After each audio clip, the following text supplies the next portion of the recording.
If your business is growing, but you still feel like everything runs through you, this episode is going to hit a nerve in the best way. My guest today is Derek Frederickson, founder of the COO Solution and host of the COO Solution podcast. Derek has spent over 16 years as a second in command inside multiple seven-figure businesses, helping founders build systems, lead teams, and scale without becoming the bottleneck and or getting out of the bottleneck position. In this conversation, we break down how to know when you actually need a COO, what the difference is between hiring for tasks or certain operations versus hiring for leadership in that real, true COO position. And then, of course, what it really looks like for you as the owner to step out of the day to day operations and what you should be thinking about through that transition. Then we shift into something you don't always hear from operators: marketing. Derek mentions ABM, always be marketing. He shares how his podcast started attracting clients, team members, and even referral partners within 6 months, and how he's layering his marketing intentionally to dominate his niche. If you're building a business that needs to run without you but still grow, you'll want to stick around for the full episode. There are lots of nuggets in here from Derek. You're listening to Podcasting for Financial Professionals. I'm Virginia Elder, founder of Podcast Abundance. Here, we explore how a well-built podcast can deepen trust, strengthen referral confidence, and support better business conversations. My free script starter kit will help you go from scattered, passionate blurbs to organized, concise episodes that flow. It even includes a few tips on using AI to help craft segments that really sound like you instead of a robot. Get your free script starter kit today at podcastabundance.com/script starter kit. Derek, thank you so much for being here with me today. I'm so excited to be here. Thank you for having me. Yeah, absolutely. Okay, so I know folks can definitely use help in their businesses in the operations department. We have had CFOs and various folks on that help you market and things like that. But as far as the operations go, what triggers us to know that we might need a fractional COO in our business? Yeah, great question. It's part of the realization that, as I'm sure you've heard the expression, that what got a business to here is not going to get it to there. And so we work with business owners, CEOs, founders that are really focused on growing and scaling their business. That might be they want to 2x, they want to 10x their business, maybe they want to exit. And typically the CEO knows that in order for them to do that, things need to change, not just in the structure or the operations of the business, but how they show up in the business. One of the things that we've learned in the work that we do, that business owners are really good at growing the business, at the future of the business, the vision. They're not so great at the day-to-day. They're not so great in the operations. And so when you partner a vision, future-minded, idea-focused CEO founder with a COO operator who's like that air traffic controller for your business, it really starts to gel. You really start to get the traction. The COO is the glue between what I say is the strategy and the execution, right? So the job of the CEO is to make it up. This is the big idea. This is where we're headed. This is what the future looks like. The COO is the one that makes it real. We're the one that makes it happen. And then with the right process and the right people and the right seats, they're the ones that make it recur. So when you have all three of those in motion, that's where you can really start to get some traction and progress in your business. But it often requires the realization of the founder that they are not meant to be running their business on their own. They need somebody as that strategic thought partner that can really help them grow and scale. You know, there's a lot of speak about VAs and getting this kind of like, it's going to sound bad, but like almost like low tier help in your business. of, oh, you can, just have someone do that. And before you know it, you find that you've farmed off all of these tiny activities to talented people, but maybe lower on the pay scale or whatever.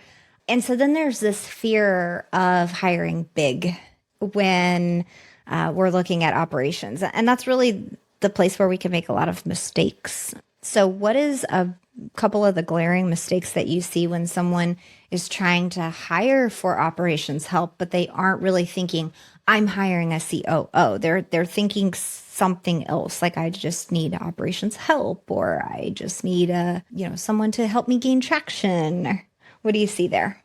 Yeah, I think in the beginning, business owners, yeah, I mean, delegation is a natural evolution as you grow and scale your business. And so business owners are looking at where am I spending my time, energy, and effort, and where can I delegate, where can I outsource, where can I get somebody to take some of this admin off my plate or some of the busyness that's going on in their day to day. And that's great up to a certain point. We need, I call them the busy bees. We need the ones that can dot the I's and cross the T's. But those people are really good when they have their lane, right? They know what their role is, they know what their responsibilities are, and they can go ahead and execute and do things very, very, very well. But at a certain point, if you're really focused on growing and scaling, you do need to bring on what I call a trusted second in command. This is not a transactional hire. This is a significant leadership change in the company. And here's why. Because as a COO, your chief operating officer, like I mentioned, we are that air traffic controller, looking at all aspects of the business, the strategy to the execution, marketing, sales, operations, and finance. And when we work with the business owner, they usually have a really good idea about what they want to do in terms of growth or scale. Like I mentioned, maybe it's 2x, maybe it's 10x, maybe it's exit, whatever that might be. They see market opportunities, they see new growth, revenue growth opportunities.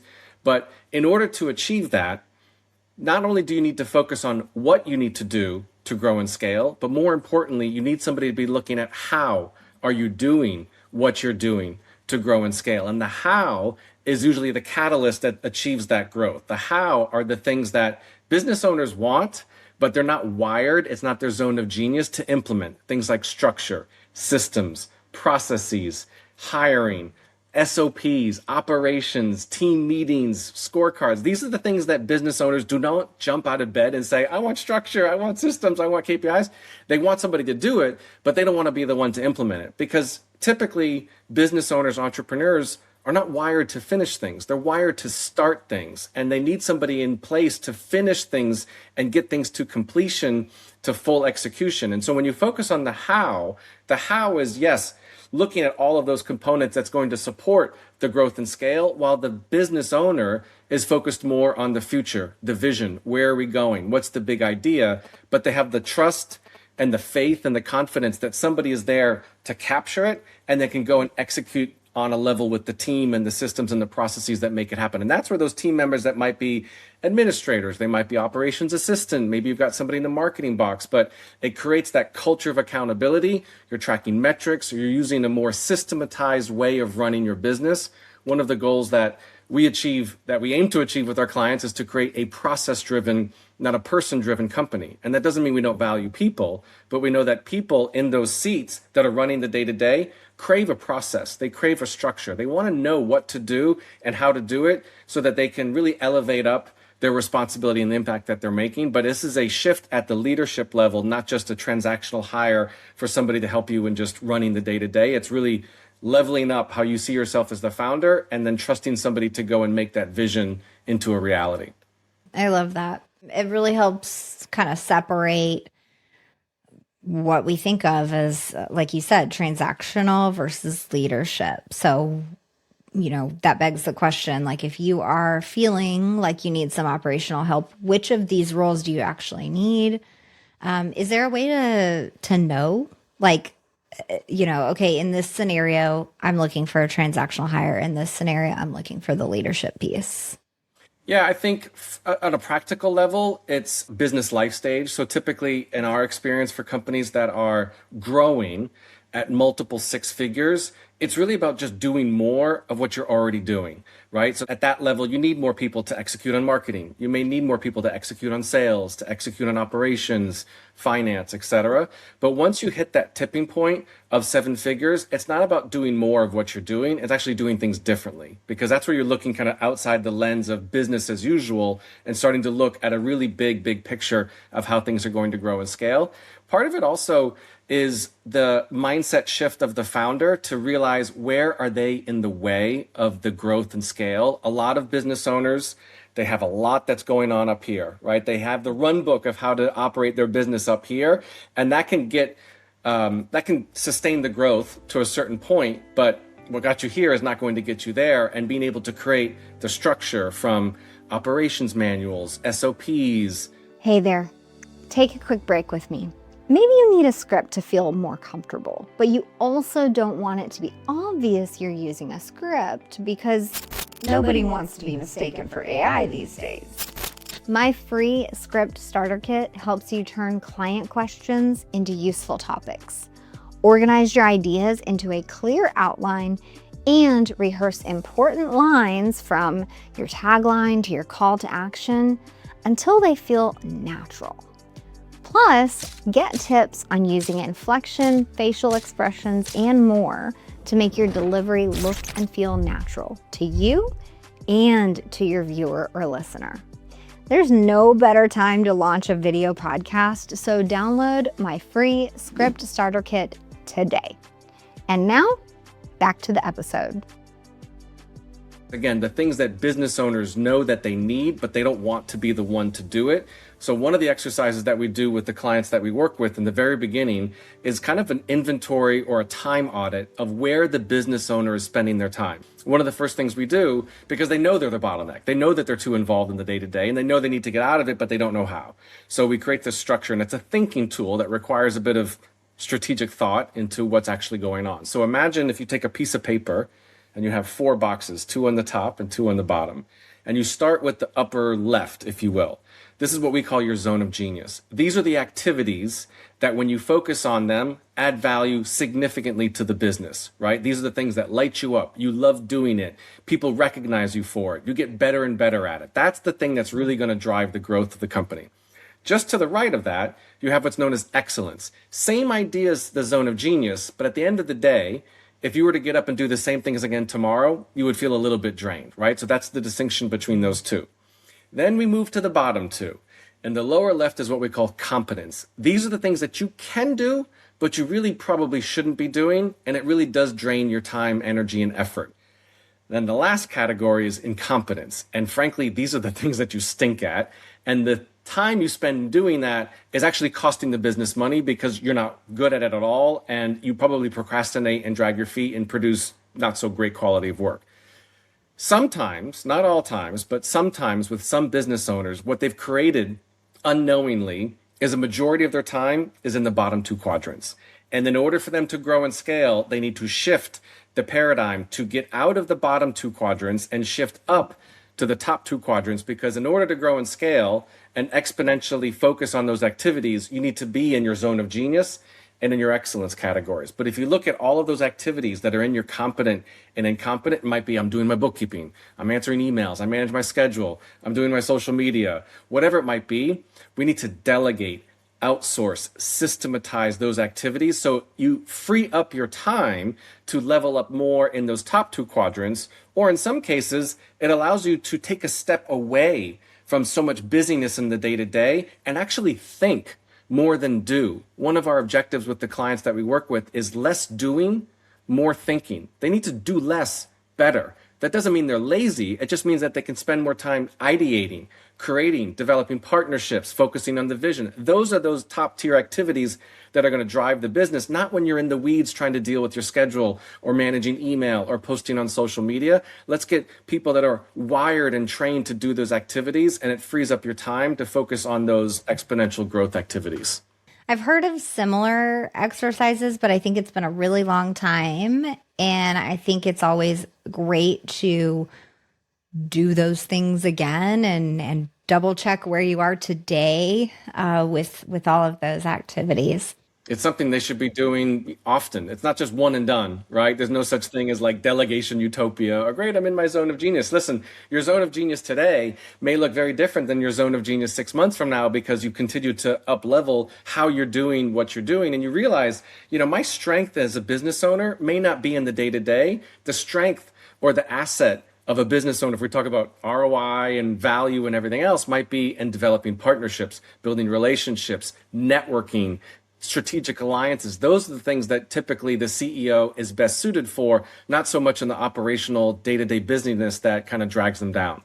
Now, what if, as someone is hearing you work through this exercise, they're thinking, oh, but I am good at that. But I am, there's this tendency to argue a little bit with like which box I'm in and Yeah. what I'm actually good at. What do you say to those business owners? First thing we say, listen, there's no judgment, right? So everybody's on their journey, right? So I remember the first time I did this when I was the COO of my wife's business coaching company, a majority of my activities were in the bottom two quadrants. And it was quite, if I'm being honest, was quite depressing. It was quite deflating, like how much time I'm spending in those activities, but I like them. I feel significant. I feel like I'm busy. I feel like I'm adding value. Part of the realization in doing that is if we talk about numbers for a moment, and it's not about kind of dollarizing the time of a business owner, but if we just use that as a barometer, if you're spending, let's say, 5 hours a week managing your schedule, managing email, dealing with some of those operational day-to-day activities, you can delegate and bring somebody in to handle those activities that you could pay, let's just say for sake of argument, $25 or $50 an hour. You get those 5 hours back each week. Now you can take those 5 hours and then go take a nap, or you could take those 5 hours and reinvest them into the business, knowing full well that it's going to be an exponential multiplier of what you're paying out in order for those tasks to be handled by somebody else. So you could 5 or 10x that time to generate more revenue, more impact, more income, while also getting out of the day to day. But also there's this softer component. There's the energy that it takes for you to spend time in those activities that are not really moving the needle because, again, you don't like it, you don't want to do it, you're not very good at it, so you procrastinate, you drag your feet, you kind of half-ass it, if you will, if that's appropriate to say, and that's really what's going to cost the business money. But if they realize that they can get somebody else in to do that and reinvest that time, that's where you can start to, really focus on the growth of the company. Even if you tend to get lost in the operations, or maybe you spent too much time marketing last month and you didn't do something else, whatever, I think it's always useful to just come back to that and say, like, where am I spending my time? Where's this deep expenditure of my energy where I feel drained?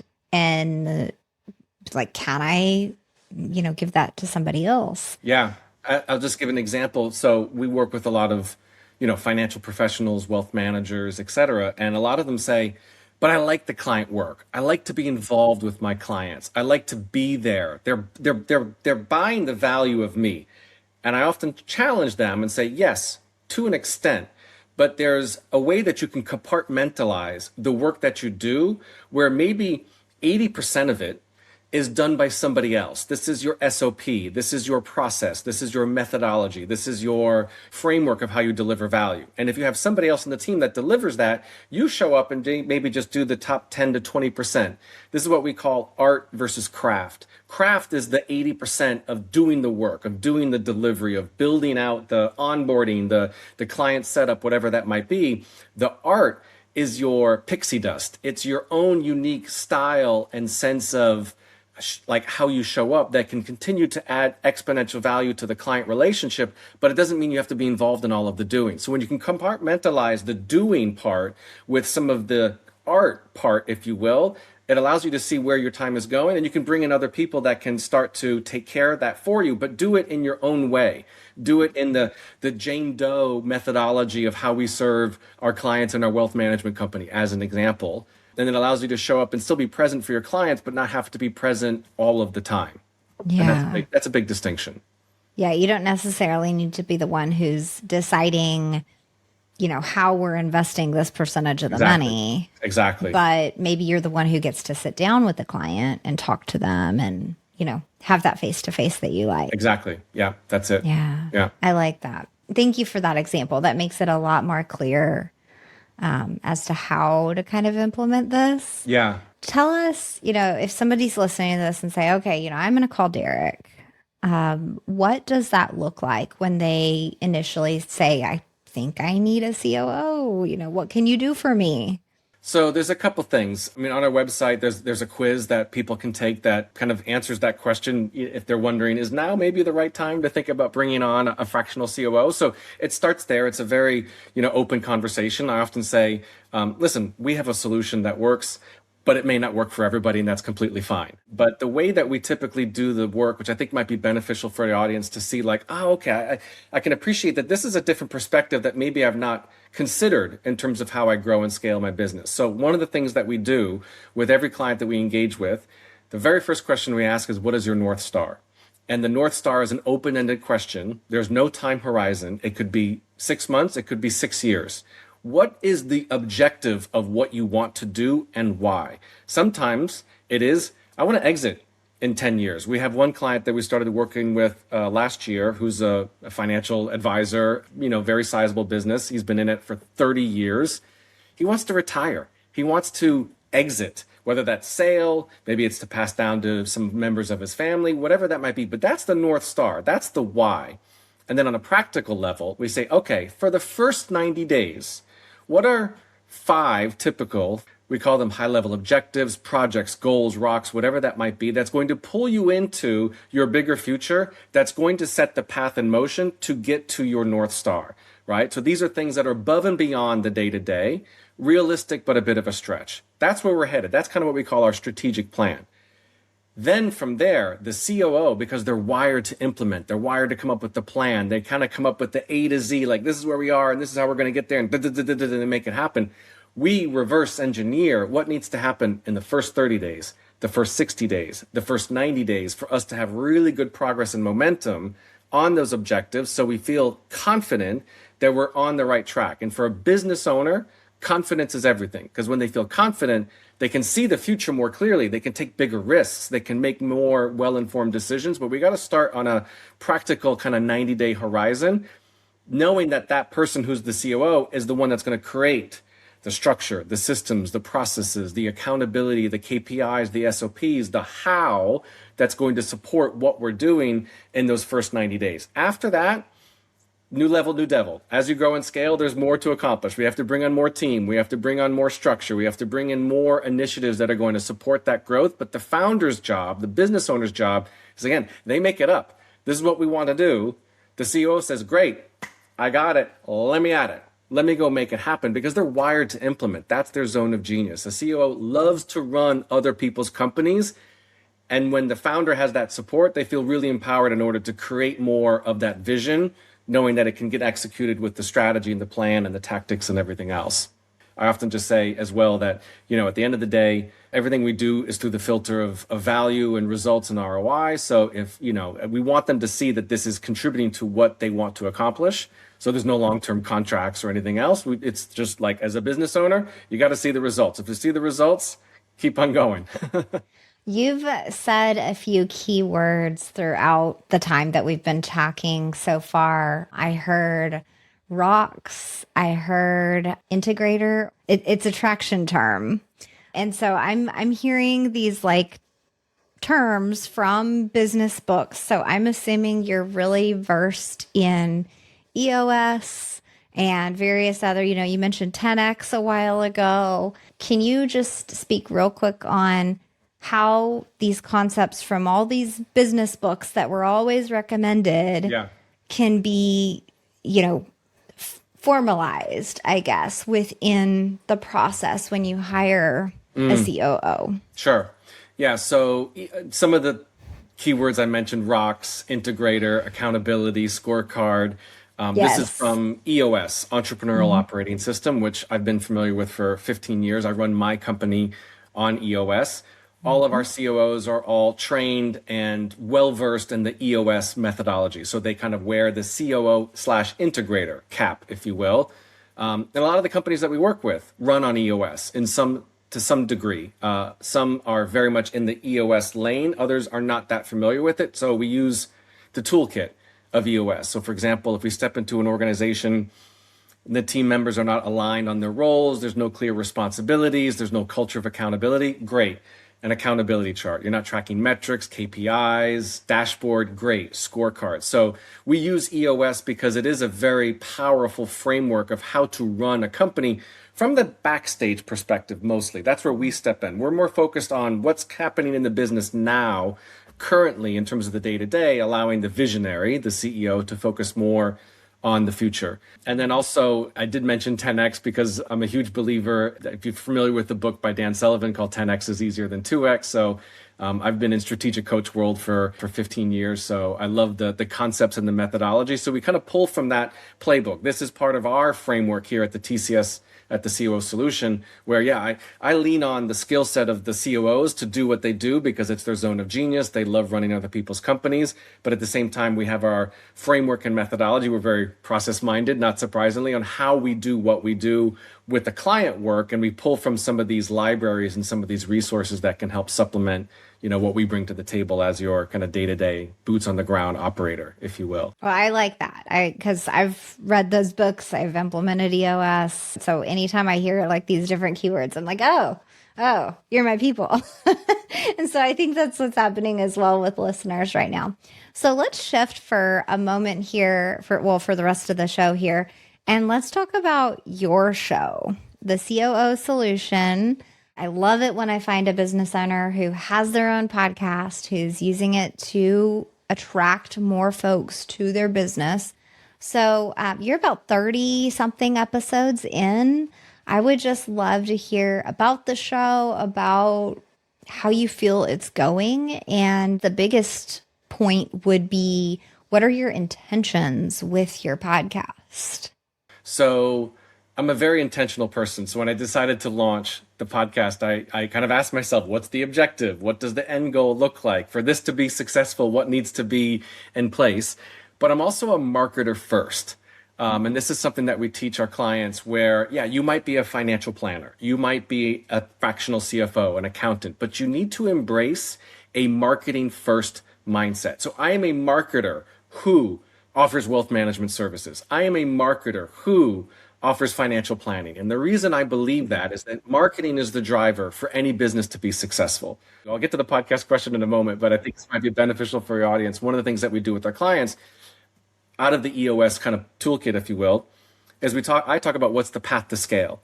And the path to scale is a linear scale, and it starts with marketing. So marketing, then sales, then operations, then finance. Sole purpose of marketing, generate qualified leads. Sole purpose of sales, close said qualified leads into high-paying, happy clients and customers. Operations, the delivery of the thing you just sold. And finance is the really good positive output of doing marketing, sales, operations. And so when I was thinking about the podcast, I'm thinking about it from a marketing perspective because I'm doing website, I'm doing social, I'm doing content, I'm doing email marketing, I'm doing all the things that I would do when I've scaled other multiple seven-figure companies. I'm doing it for myself, but I never launched a podcast. So my intention was I'm open to what is going to be received by launching the COO Solution podcast, but my intention was to bring two different avenues of perspective. One is my own perspective as having done COO work for 15 years and scaled businesses, but also bringing in guests, those that are outside our lane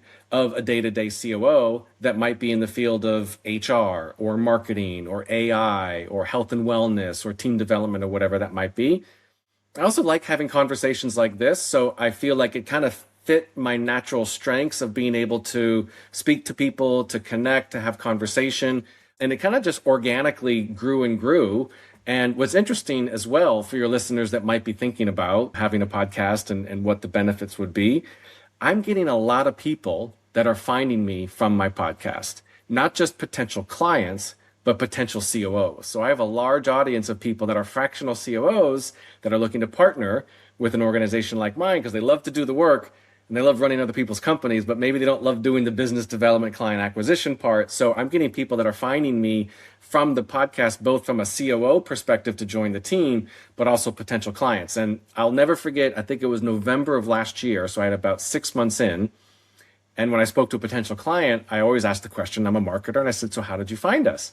And he said, I found your podcast through Google. I was like, okay, great. It's working. That's fantastic. And then that client became a referral source for 3 other clients. So the ripple effect, and especially from a perspective of marketing, it doesn't have to be just, one client or one opportunity. There's the ripple effect and there's longevity. Those episodes last. People listen to them and download them all of the time. So it checks all of the boxes for me because it doesn't require a huge lift from a marketing perspective. It showcases my natural strengths, if you will. And it's a good avenue to bring in new opportunities, both from a business growth perspective, but also from a team growth perspective. So that's working really, really well for me. Yeah. Okay. So I love how you highlighted like both aspects of Mm, that because I think a lot of folks are thinking, I'm going to launch a podcast. I'm going to grow my client base. We're setting the timer on the calendar for yeah, 6 months in. If I don't have a new client by then from the show, it's not working. right. Like there's this extremely narrow focus often Yeah. by business owners who want to launch because they like podcasts, but then they're thinking like, oh, it didn't work for me. So, do you think that there's anything specific, or maybe name the various specific things that you did that created that for you? Were you intentional about SEO? Like, was there something in place before you launched the podcast? Walk us through that a little bit. So I think one of the things that I did in the very beginning is I got everything ready to go before I actually launched, right? So there's a lot of front stage stuff you see with a podcast like this. But there's a lot of backstage stuff that people take for granted. That's the building of the podcast before you actually record and do your first episode. So one of the things I would recommend for your audience, if they're considering that, is bring in somebody to help you do that for you, right? It's kind of a theme. You are not meant to figure out how to edit your intro music with your bio to go with the video. No, no, no, no, no. Bring in the expert, have them do that, but be very, very strategic in terms of what's the key message. Who's your audience? This is marketing 101. So whether it's podcast content, blog content, social media content, website content, email marketing, really be strategic about what do you want to share and build out that library for a good amount of runway, right? Just don't hit one episode and be like, well, great, I'll do the next one next week. It's like the same thing I would describe with like an email newsletter. I know some people might say email marketing is dead and email newsletters don't exist. No, no, no. Email is still king. And I would say, listen, if you're going to commit to an email newsletter, like you would commit to doing a podcast, be consistent and be frequent. Consistent doesn't mean you have to do it every week. I do mine every other week. In the beginning, I did it once a month, but I felt the confidence and the momentum to say, okay, I can turn up the volume now and I can do that one every other week. But you don't want to do like one every other week and then like disappear for a month and then come back. Consistency builds trust. And so being able to sustain that consistency with your output and being able to structure yourself in terms of when you're recording and having the editing team and being able to market it. There's a lot that goes in behind the scenes. So partner with somebody on your marketing team, hire a podcast producer that can outline things that need to be in place in order to launch. Be intentional. I often say this from a marketing perspective, put yourself in your audience shoes and what do they want to hear? What do they want to know? Because often we know our audience best from their perspective and speak to that, teach from that, share from that. And as a result, you may not get clients right away, but it is the long game, just like building out content, building out your website. It takes time, but eventually it will come back and it'll start to generate that ROI either directly or indirectly. And I like that you mentioned as far as it can build almost like this pipeline of potential employees, potential partners, potential referral partners. So, was that piece of it intentional, or was one of these a surprise? Like you were trying to attract clients, but then the pipeline of partners was a surprise, or like how did that work? Yeah, it was a big surprise that people started finding me that are COOs, fractional COOs from the podcast because they started to find it. Again, they found it organically. The SEO Google world was in my favor. Now it's the AI, prompt world that's adding a lot there as well. And people would resonate with the content because they could relate to it because I spoke their language from a COO perspective, right? And remember, I don't know if this is an advantage that I have, but I've been an operator COO for 15 years. I'm also a CEO visionary. So I kind of have a little bit of both. So I can kind of walk the talk on both lanes, so to speak. I'm still an operator at heart. I still have to sometimes like step out of the day to day of my own business and rely on my COO to help, run that for me. But it was very interesting because people would be potential COOs listening to it and really relating. I love how you talked about the structure of delegation or how you talked about the bridge between strategy to execution. I think like that too. That's how my brain is wired. You're talking my language. And so they got attracted to that. Marketing is all about attraction. And so I built this other audience of potential COOs, but my core audience are potential clients. Not like I'm speaking to them to get clients, but I'm sharing content that's relevant to them. You're scaling, but it's hard to let go. You're delegating, but you're not sure they're going to do it as well as you. You have the vision, but you get stuck in the day to day, right? These are all these phrases that are like, yep, that's me. Yep, that's me. I'm entering the conversation that's already going on in their head, whether they're consciously aware of it or not, whether they're a CEO or a COO. So I think I have a little bit of an advantage there, but if you can get present to that and think about that from your own ideal target audience, it helps you kind of create the content that really comes natural to you because it's your lane, it's your subject matter expertise, and the podcast is just the vehicle to get it out there in a bigger way. Yeah, yeah. And you mentioned earlier your quiz to help us kind of determine if we're ready for your services. And you and I know that that is a lead magnet, a specific type of lead magnet that's like fun and interesting. And, we're instantly drawn to a quiz like, ooh, what's my personality type or whatever. Right, right. I love those. It's so fun. So, did you have that in place before you launched the podcast, or was that something that you designed so that you could talk about it on the show? What did that process look like? So I definitely had it in place before I launched the podcast. Again, from a strategic perspective, call to action on the show. Of course, you could say, find out more at my website or let's connect on LinkedIn.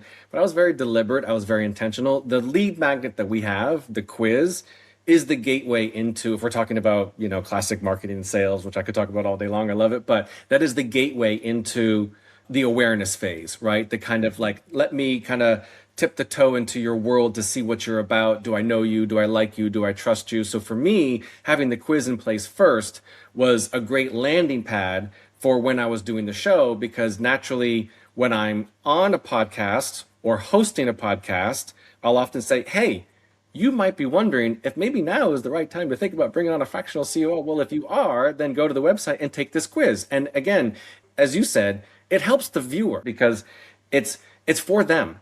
It's value add, right? And I think people are looking more and more through the filter of, do I trust this? Is this something that I can rely on? And so when it's positioned and valued in a way that, listen, it's going to show you very clearly where you are now, where do you want to be, what is your path to scale, and what needs to change in order to get there. And yes, if a fractional COO might be part of that solution, great. But part of the solution might be, I got to do more marketing, or I got to get out of the operations. Great, do that. Like I said, the solution may not be us, but if it's not us, the quiz helps you find what is a solution. And oftentimes we're looking for the solution, whether it's do it yourself or do it with us, but it gives you the clarity of like, okay, I need to change some things if I want to get there. And so the quiz covers that for them in a very, I would say, clear and presentable way. So that way it's not a lot of information, overwhelm. It's like, okay, I can see the gap, I can see the spread, and this is what I need to do. Yeah, yeah. Well, and often the assumption out there to someone who may not have a marketing background, right? Maybe they are just fully focused on fixing people's finances, right? The idea of launching a podcast is great and interesting.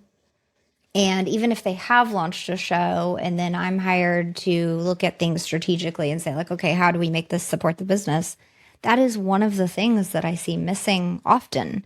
On one hand, sometimes it's messaging. A lot of times it has to do with your call to action and your lead magnet and whether that exists or whether you're not even just, it exists, but you're not talking about it. So was there anything else besides, okay, podcast, talk about the lead magnet, got this great quiz set up. This is how I'm attracting potentials into the business and collecting email addresses.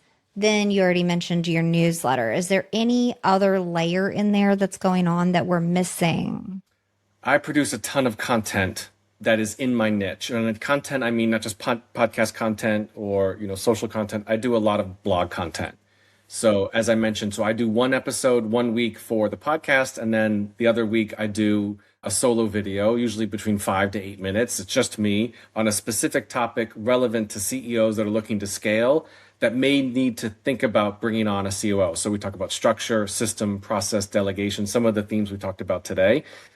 That was very intentional as well because part of my marketing strategy was to really, I don't want to say this is going to sound like a very masculine thing. I don't need to dominate or amplify, but I really, I knew there was a space, a lane for me to step in from an SEO perspective in order to really start to position myself for the services that we provide, for the content and information that we provide. So listen, it's high content, high value. If you provide content that's like, hey, look at me and here's my service and this is what we do, and it's not about you, it's about them. And if you make it about them and not about you, they will come to you, but it's got to be really, really good stuff. So I've been a content generation machine for the last 18 months, generating at least 2 to 3 blog content each and every single week. And I'm very strategic. I'm doing a lot of research. I'm doing a lot of AI now, research and analyzing on what are people searching for? Like who's my ideal target audience and what are their pain points? What are their challenges, their dreams, their aspirations? Like one of them that I know for sure, because people have told me this is what I typed into Google, stop being the bottleneck in my business. Like people search for that. And if you're searching for that, you need us, right? In addition to how do I hire a fractional COO? Should I hire a full-time or a part-time COO? Do I need a COO local to me or can I do virtual? What's the difference between a COO and a consultant, right? There's all of these things that are going on. I'm in the mind of my ideal client profile. I know what they're thinking. I know what they're searching. I just produce the content that's such aligned in that thought process that when they're looking for that, it doesn't happen overnight, right? Again, it's the long game, but people are telling me, I found your website through Google or through ChatGPT or Claude or any of these other tools because I was searching how to hire a fractional COO. Do I need to bring on a fractional COO? That's where I wanted to show up. So that's been a huge part of that as well. Content, both podcast and blog, but that's been a big part of the strategy with the lead magnet as well.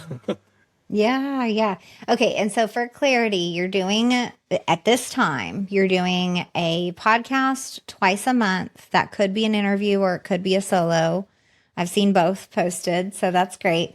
And then you have this other blog focused, but you're doing a video with that as well. And does that just go on your website or and then you share it on LinkedIn and things, Yeah, or it where is goes. that being posted? Yeah, and just to caveat, again, video may not be for everybody. I'm sure you know this. Like there are some people that do podcasts audio only. I started out audio only because I was like, I mean, I like doing video, but can I commit to that? And if I commit, I need to be consistent to it.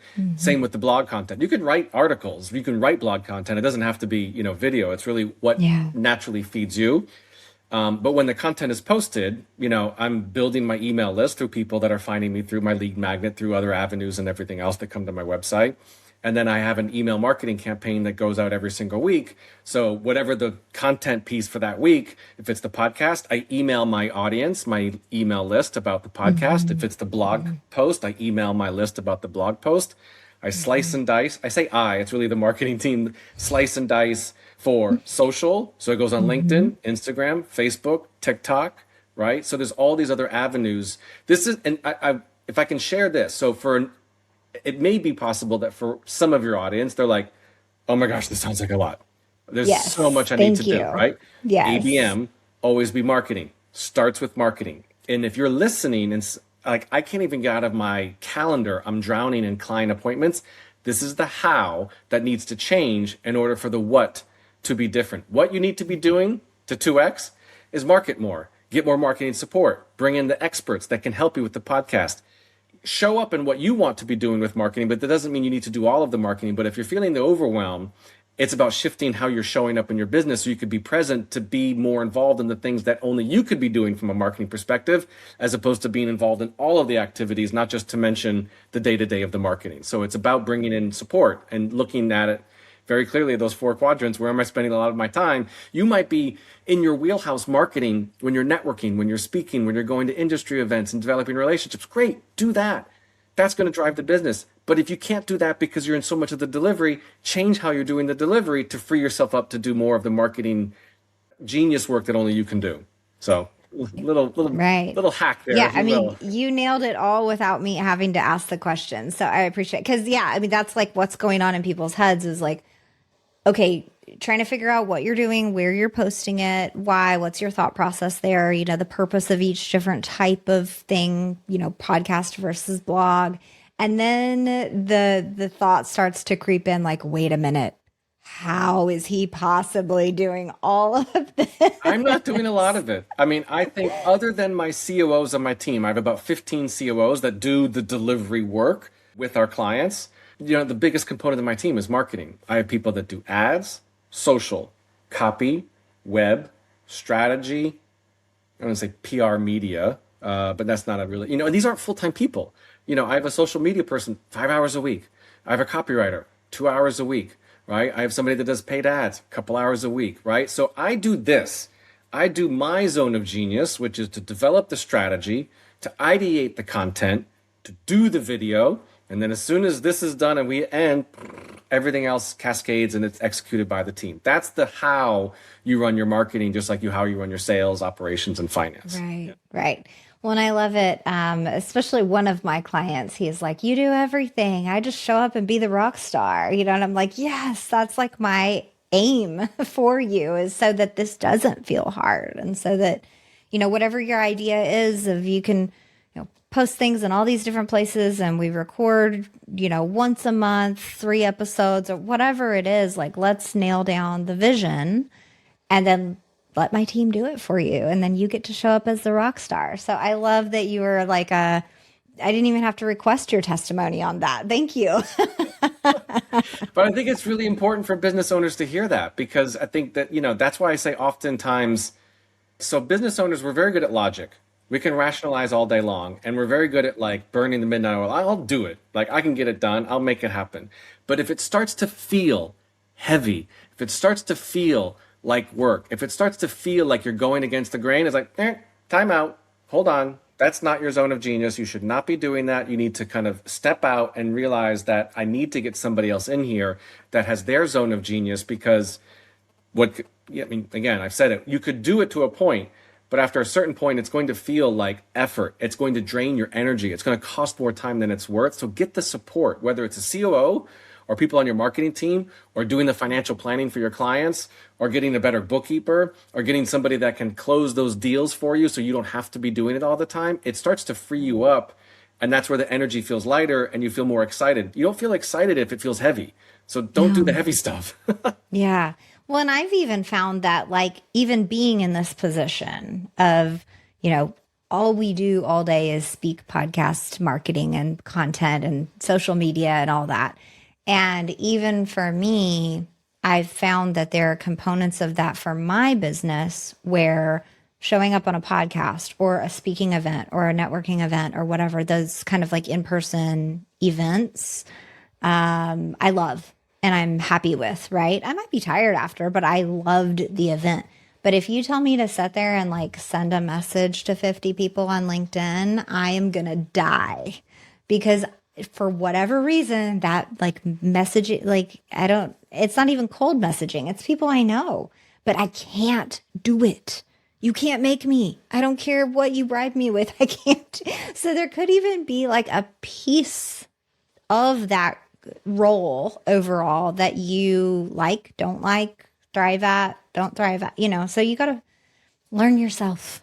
It is one of the things that we ask our clients, especially with marketing, because I say with marketing because there's so many things that you could do with marketing, but for your business and for who you are as an individual, your personality, your strengths, how you're wired to take action, there's only a handful of things that you should be doing. And in your case, Virginia, you just said it: speaking, networking, connections. That's building relationships. Great. That's the needle mover. I think for your audience, it's probably a lot of that too. That's how they got started, by having relationships. Hey, you want to be my client? I've got assets under management. Great. But you get to a certain point, in order to scale, there's only so many conversations that you can have. There are only so many networking events and speaking engagements and everything else. But if that lights you up, do more of that. And for others, in some industries, they don't like that. They might be more introverted. That's not their strengths. So whatever their strength is that allows them to do the marketing that only they should be doing, do more of that and get the right people in the right seats with the right process to do the other write marketing that doesn't light you up at the end of the day. Mm-hmm. Well, I tell you, Derek, that's not every day that we get to talk to somebody who's enthused about marketing and I love it. operations. Yeah. I love So it. I think this was such a treat. Tell us one more time where to find that quiz, and then make sure that we know where to find your show so we can get all the details about operations as well. Oh, well, thank you. Yeah. So the quiz is at thecoosolution.com. That's the website. You'll see it right there above the fold, very present, visibly displayed. So it's really an opportunity for somebody to figure out, is now the right time that I should think about bringing on a fractional COO?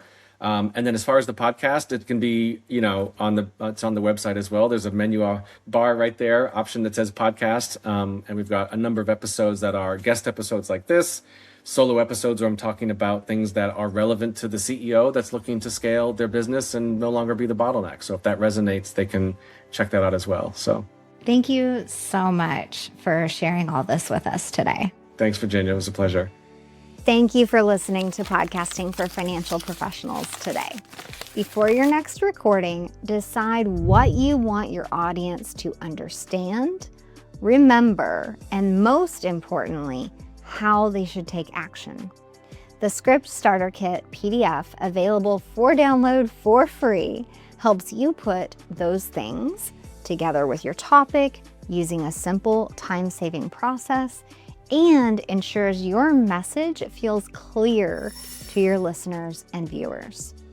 Even if you don't plan on scripting your whole episode, there are sections you don't want to stumble through. So get your Script Starter Kit right now at podcastabundance.com/script starter kit.